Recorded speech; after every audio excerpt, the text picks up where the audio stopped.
इस वक्त टीवी9 भारतवर्ष की मौजूदगी आबू धाबी की सरजमी पर बीएपीएस स्वामीनारायण हिंदू मंदिर के अंदर है और बस कुछ घंटों का वक्त और बाकी है, जिसके बाद भारत के प्रधानमंत्री नरेंद्र मोदी के हाथों इस मूर्ति और इस मंदिर का उद्घाटन और प्राण प्रतिष्ठा होना है।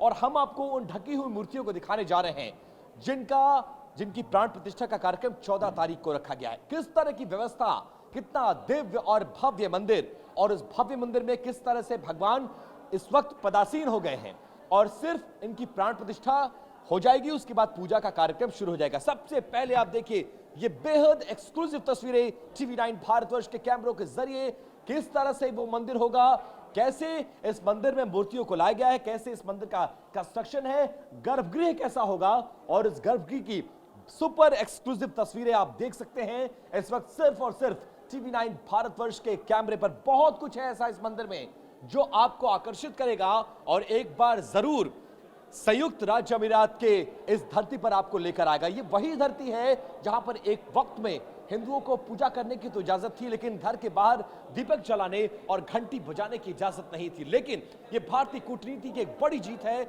जिसके बाद न सिर्फ इस सरजमी पर मंदिर बनाने के लिए 27 एकड़ से ज्यादा भूमि मिली, बल्कि ऐसा दिव्य और भव्य मंदिर बनकर तैयार हुआ जिसका उद्घाटन अब देश के प्रधानमंत्री के हाथों होना है और प्राण प्रतिष्ठा भी होगी। लेकिन उसकी दिव्यता और भव्यता कैसी है वो अब हम आपको दिखाते हैं। बाहर जिस स्टोन का इस्तेमाल किया गया है उसे जोधपुरी सैंड, पिंक सैंड स्टोन कहते हैं, और अंदर अब आप वो इटालियन मार्बल देखिए जिसे इटली से मंगाया गया था। इसे नक्काशी के लिए भारत भेजा गया और भारत भेजने के बाद यहां पर इसको अब कैसे बनाया गया। इस मंदिर की बहुत सारी विशेषताएं हैं। विशेषता यह है कि इस मंदिर को बनाने में सरिये का इस्तेमाल नहीं किया गया है।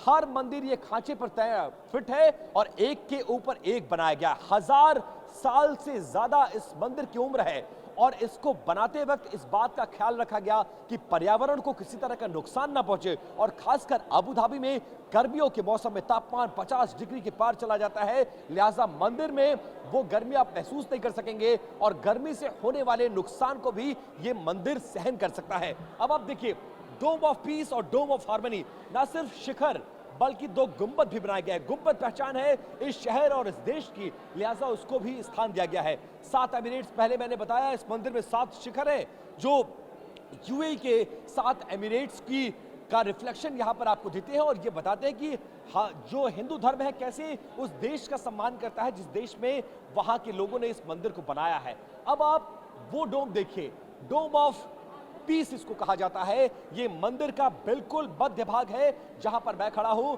और खूबसूरती ऐसी जिसे आप आंखों में बसाकर हमेशा हमेशा के लिए ले जाना चाहेंगे। और इस खूबसूरती को बनाने में लगभग आप समझिए 2000 से ज्यादा मजदूर ऐसे थे जिन्होंने दिन रात मेहनत करके 6 साल की मशक्कत के बाद इस शानदार दिव्य भव्य अद्भुत मंदिर को बनाया है। अब इसके पिलर्स पर आइए। हर पिलर एक भगवान के ऊपर, एक थीम के ऊपर बनाया गया है, उनके परिवार के ऊपर बनाया गया है, और उसके बाद कैसे बारीकी से नक्काशी की गई है, और नक्काशी ऐसी जिसकी फिनिशिंग देखेंगे आप तो आपकी आंखें देखती रह जाएंगी। इसके साथ साथ आप देखिए यहां पर संभवतः ये भगवान विष्णु मुझे नजर आ रहे हैं और उनके चारों तरफ इसी तरह की प्रतिमाएं हैं, ढोलक लिए हुए, बांसुरी बजाते हुए। इस तरह से कहीं कान्हा नजर आ रहे हैं, कहीं राधा नजर आएंगी। इस तरह से हर पिलर एक थीम पर बेस करता है। दूसरे पिलर्स की बात करें, न सिर्फ भगवान राधा कृष्ण, भगवान श्री राम, भगवान गणेश, भगवान शंकर, बल्कि स्वामी अयप्पा की भी मूर्ति यहां पर लगाई गई है। यानी उत्तर से लेकर दक्षिण तक हिंदू धर्म में जिन जिन की पूजा का प्रावधान है वो तमाम लोग यहां पर आपको नजर आएंगे और उनकी मूर्तियों को बनाया गया है। इस मंदिर को बनाने में 6 साल से ज्यादा का वक्त लगा, और बाहर से जितना दिव्य और भव्य है अंदर उसकी दिव्यता और भव्यता और भी ज्यादा बढ़ जाती है। अब एक और मैं आपको दिखाता, जिस भगवान अयप्पा की मैं बात कर रहा था, यहां देखिए, यहां आपको नजर आएगा कि दक्षिण से लेकर उत्तर तक का ये मेल, अपने आप में ये मंदिर कई संदेश देता है, और ये संदेश 2 देशों के मिलन की, 2 सभ्यताओं के मिलन की, 2 संस्कृति के मिलन की, और कैसे कि उत्तर से लेकर दक्षिण तक जो जो धर्म है, जो जो मान्यताएं हैं, जो जो रिचुअल्स हैं, उसकी कहानी को ये बयान करता है। इसके साथ साथ अगर आप इन पिलर्स में देखेंगे तो किस तरह की कारीगरी, किस तरह की नक्काशी की गई है। इन पिलर्स के अंदर भी पिलर्स बनाया गया है।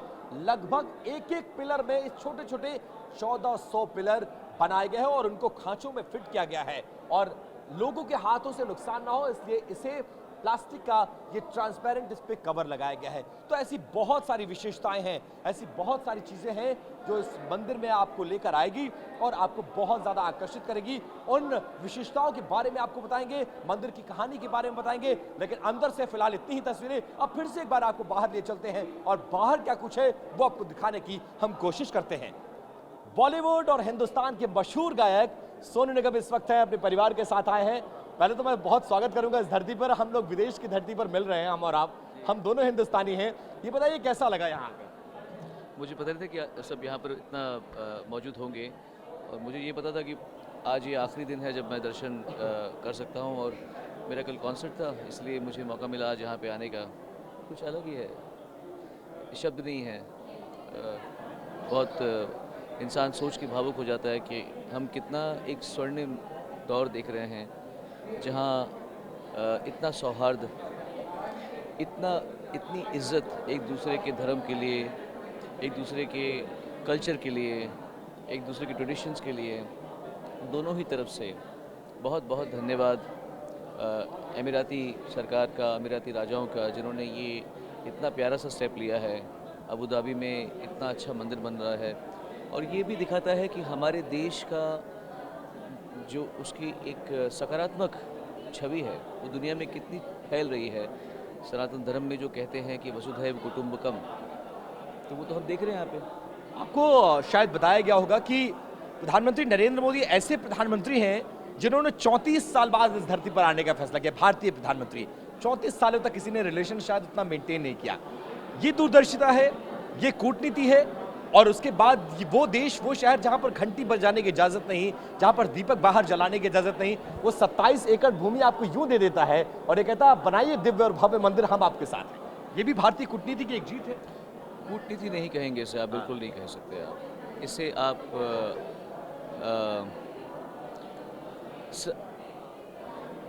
सद्भावना ही कह सकते हैं। आप अगर आप किसी को प्यार देंगे तो प्यार मिलेगा, आप किसी के साथ में कूटनीति करेंगे तो कूटनीति मिलने वाली है।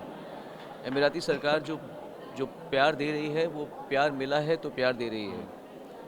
और मोदी जी एक बहुत विद्वान, बहुत ही अलग से आदमी हैं।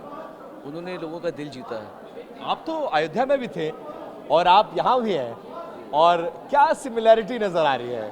पिंक स्टोन, इटालियन मार्बल, नक्काशी, क्या क्या सिमिलैरिटी आपको नजर आ रही है? अलग है, दोनों अलग है। बहुत सुंदर है, वो भी सुंदर है, ये भी सुंदर है। अच्छा लगा आके? बहुत सुंदर। दिव्यता कैसी इसके लगी है? ऐसा मंदिर कभी देखा आपने? ये विलक्षण है, विलक्षण। बहुत शुक्रिया बात करने के लिए, बहुत धन्यवाद। सोनू निगम इस वक्त कॉन्सर्ट के लिए यहाँ पर मौजूद थे और इस वक्त यहाँ पर आए हुए हैं। ये मौका कैसे हाथ से जाने दे जब इतना बड़ा मौका है और इसके दौरान न सिर्फ उन्होंने मंदिर का भ्रमण किया अपने परिवार के साथ, बल्कि यहाँ दिव्यता और भव्यता में खोते भी नजर आए। कैमरा पर्सन मनीष के साथ Vipin Choubey, TV9 Bharatvarsh, Abu Dhabi, संयुक्त राज्य अमीरात।